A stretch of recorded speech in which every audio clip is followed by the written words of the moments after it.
যে আর মাছ রান্না করছি, আইর মাছ বা ঘায়ের। একটু হলুদ মরিচ লবণ মাখিয়ে ভেজে নেব। বেশ বড় বড় পিচের মাছ। বিসমিল্লাহ।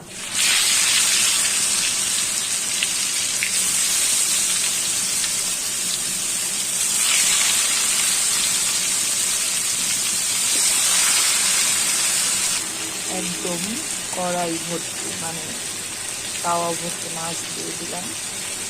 সুন্দর করে ভেজে নেব। তারপর টমেটো দিয়ে ধনিয়া পাতা দিয়ে ভুনা করব। এই যে বেশি করে সর্ষের তেল দিয়ে উল্টে পাল্টে ভেজে নিচ্ছি। ইভেন আমার চোখেও তেল ছুটে গিয়েছে। যে ভাজা সর্ষের তেল দিয়ে দিলাম। এবার দেব ব্লেন্ড করা পেঁয়াজ, রসুন, আদা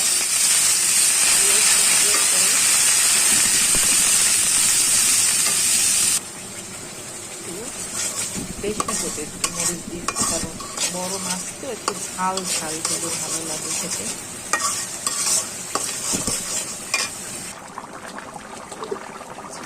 টক করে দিচ্ছি আমার মাছ।